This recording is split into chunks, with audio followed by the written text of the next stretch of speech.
And he's speaking to Roman Catholics. Powerful Roman Catholics at a Catholic charity dinner. Do you understand yet? He's Jesuit trained. Very, very smart. And we've got to come together, not only as a nation, but as a world community. A world community. Yeah. But it's interesting, because here this guy, this Gary Franchi, he's talking here, and he's always a patriot, and stuff. Been on the Alex Jones program, get that one, program, and he's showing different clips of Donald Trump roasting Hillary, and I thought this was rather interesting, and this could be a nod to who the Vatican is going to be putting in as president. Breaking. What Trump said seconds ago burned Hillary alive, with no MSNBC to put out the flames. Do you get the little subtle Roman Catholic reference there? Clinton, the friend of the Catholic Church. Hillary, the heretic. And they're both in the back pocket of the Vatican. Give me a break. I mean, her vice presidential running mate is a Jesuit, for crying out loud. Her husband is a Jesuit, trained at Georgetown University. It's professional wrestling, people. This is a joke. And if you're falling for it, you're falling for mind control. You're being brainwashed. But you see what's going on here? Trump, the hero of the Catholic Church, is going to burn Hillary alive. Burn her at the stake. See a little inside joke that's going on? But check this out. This is very interesting too. I'll play a little bit here. Notice the mind control entrance to Fox News. Fox News owned by Papal Knight Rupert Murdoch. Okay. Notice the red and white pentagrams and the whoosh sound. Here we go. Meanwhile, debate night between Donald Trump and Hillary Clinton got testy at times. Really?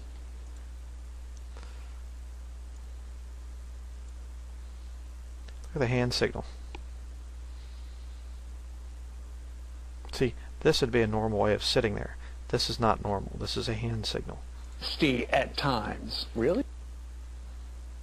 And he later on says in the interview here, we're not going to watch the whole thing, but later on he says that he's a faithful Catholic.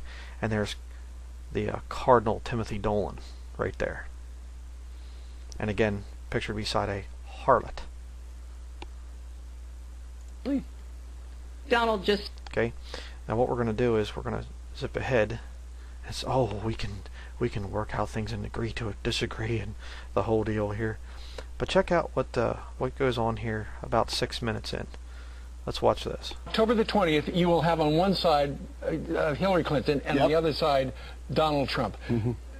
I remember 4 years ago, Mitt Romney and Barack Obama were both hilarious. They were, yeah, they were. And that, of course, is the purpose of the evening. You know the tradition of the Al Smith dinner. You know who Al Smith is, right? He was the first Catholic to run for president in 1928.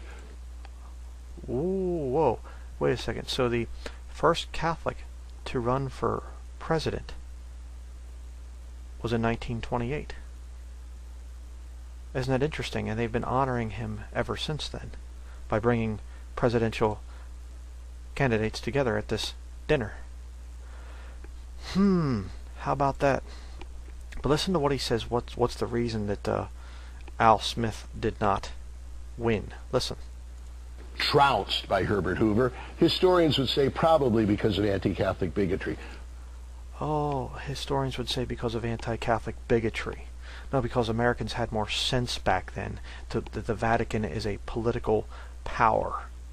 And they didn't want a Roman Catholic, a papist, trying to run this country. It's disgusting. But let's continue here. Play a little bit more. A tremendously successful governor of New York State, and they called him the Happy Warrior. And he gave us, even in defeat, he gave us a great example of what we were just talking about. A sense of humor, a joy, trying to bring people together, trying to find the common ground. So one of my predecessors, Francis Cardinal Spellman, said after Governor Smith died, why don't we start an annual dinner where we bring politicians together in a real climate of amity? So it was Francis Cardinal Spellman, the wicked devil that guy was. I mean, do some research into Francis Cardinal Spellman, who created this dinner right here. Yeah, interesting, isn't it? But let's zip ahead to 8 minutes here, about 8 minutes and 40 seconds.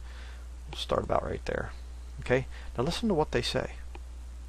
Feel about preachers pushing a candidate from the pulpit? They're not allowed to do that, are they? Get back here, I didn't quite get that. How do you feel about preachers pushing a particular political candidate from the pulpit? Yeah. Are you expecting that this year? I don't know. I'm ready for it. I'll have a couple martinis beforehand. Right. Absolutely, because we know that Donald Trump loves the Bible, so you'll have a lot to discuss. So we hear. Absolutely. Right. So how do you feel about preachers pushing a candidate from the pulpit? They're not allowed to do that, are they? Well, They're not allowed to do that, are they? Yeah, like totally. You know, she's referring to 501c3, and listen to what she says coming up. I mean, some ministers are. We Catholics aren't. We have always taken seriously the fact that we can preach issues. We can talk about principles like and abortion. values. You got it. We can talk about issues and the principles and ethics and morality that guide us. We should stay away from supporting candidates, all right? So there's a big difference. Would you like to see everybody have that? Would you like to see think so. I don't Did you hear that? Did you get that? Would you like to see everybody be like that? Or whatever he said there. You know, would you like to see everybody like that? In other words, that nobody should be allowed to talk about politics? I think so, says the Catholic devil. Isn't that interesting? I think so. I don't know why we Catholics take that, what seems to be a principle that America reverences, namely that the altar should stay away from an overt intrusion into politics. We take that seriously. Yeah, right. Yeah, we Catholics don't control politics at all. Yeah, sure. What a liar. Other religions seem to get away with it. I don't Seem to get away with it? You mean that there should be laws? The Vatican should have control? No, nothing like that. Let's continue. know why. So my priests, myself, oh boy, will we talk about virtue? Will we talk about morality? Will we talk about issues? We shy from getting partisan. You know the difference. Political is a noble thing. You talk about the blah blah blah.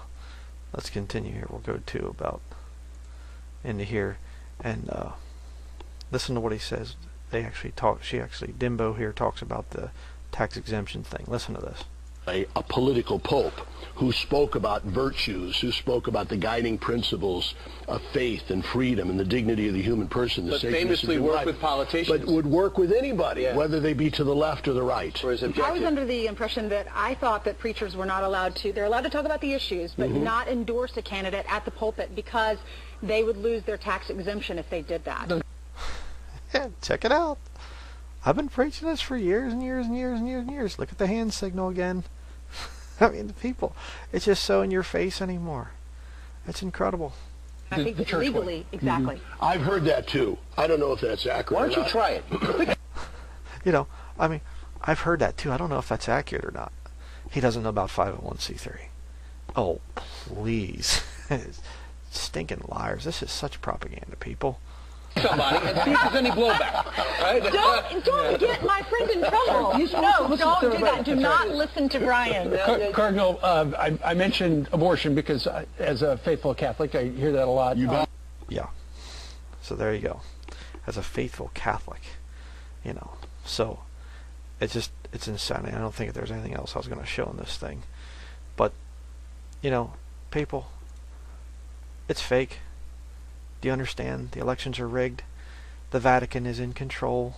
Both are servants of the Vatican. Do you not see it? This dinner is formed, it's founded by the Vatican. This whole thing, it's a scam. And I'm going to kick somebody here because I'm getting sick and tired of this. Greg Miller comes out. Never Trump Christians are dumb asses. Excuse me? Oh well, ass you see in the Bible is a donkey, and and things. So people act like a donkey, that don't want to vote, and it say you shouldn't vote for Trump and things like this. Don't use the Bible to defend your profanity. All right, and I'm not going to endorse Greg Miller anymore. This has just gotten too old. I've had numerous people, he cussed me out, and he's used some really, really vile language against me and things like this. This is ridiculous. This is ridiculous. This is going way too far. All right. Oh, voting for the lesser of two evils this whole thing's a scam, people. Don't you understand? I mean, I don't even know what to say anymore. It's just so blatant. It's so in your face. If you're going to go into this whole thing, then you know what? Just do me a favor. Unsubscribe from my channel. I really don't want you around. All right. If you're falling for this Vatican psyop type of a thing, that he's so much better than she's going to be. He's the first man I've ever heard running for president that said we need to stop anti-Catholic bias. We need to fight against that. I never heard anybody else say that. But you're not convinced, are you? You just got that little ray of hope. Well, I just can't think what would happen if Hillary would get in. I just can't think. Yeah, sure. You need to get right with God, people. Persecution is almost at our doorstep now.